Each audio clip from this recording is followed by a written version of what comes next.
Hi, I'm Brooke Navilas, and this is my Physics 2211 Lab 3 Black Hole in Orbits. The fundamental physics principles behind this lab include the momentum principle. The force of an object is equal to the change in its momentum. This can be rearranged to solve for the position update and the velocity update equations. We also have uniform circular motion, the movement of an object along a circular path, broken into perpendicular and parallel components.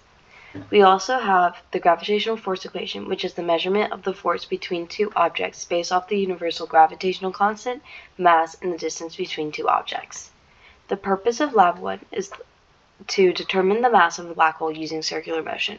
This was determined by using n hat and p hat to find the net force of the system.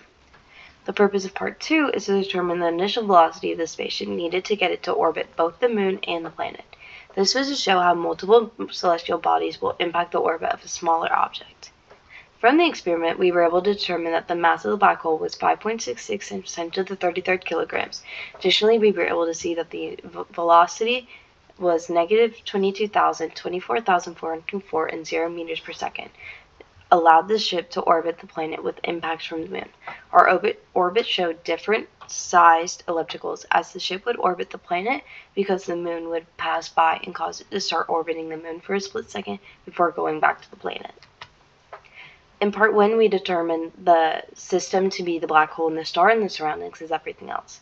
In Part 2, the system was the planet, the moon, and the ship, and the surroundings was everything else. The initial conditions of Part 1 included Big G and the mass of star M, and the initial conditions of Part 2 was Big G, the mass of the planet, the mass of the moon, and the mass of the ship. In the first part of the lab, the sun is orbiting the black hole, and we are determining the mass of the black hole using uniform circular motion and the gravitational force. In the second part of the lab, we are determining what initial speed is required to get the ship to orbit both the planet and the moon. We are using the gravitational force and the velocity and position update equation to determine this.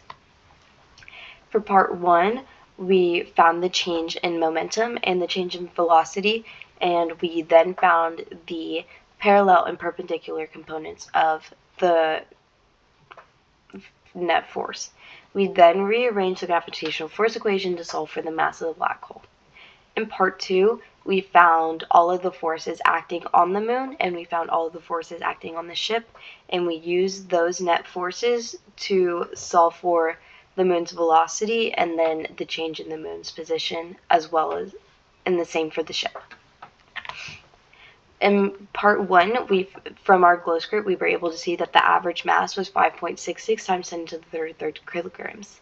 In Part 2, we were able to see that the initial speed, negative 22,000, 24,404, 0 meters per second, had the moon impacting the orbit of the ship, since we have different size ellipticals. For the actual versus experimental numbers, we were able to determine that the mass of the black hole was very possible for the range of black holes because they can be 3 to 10 times the mass of the sun, which is 2 times 10 to the 30th kilograms. Sources of error for the lab include using an approximation of the universal gravitational constant and averaging values to get the mass of the black hole. If we were to use a big G with more sig figs, then we can get a more accurate number for the masses.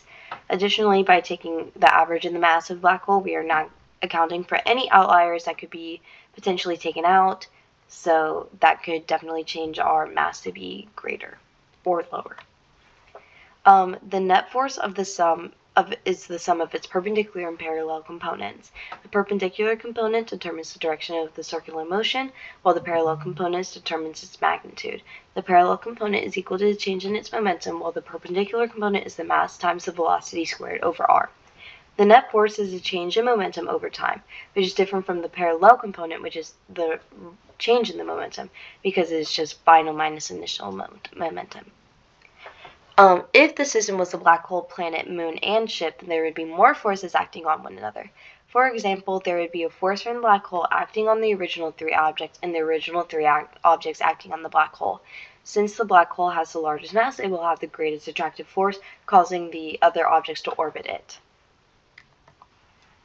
In conclusion, we can see that uniform circular motion can be applied to the lab to determine the mass of a black hole. Additionally, we can use the force of gravity to determine the attractive forces between objects.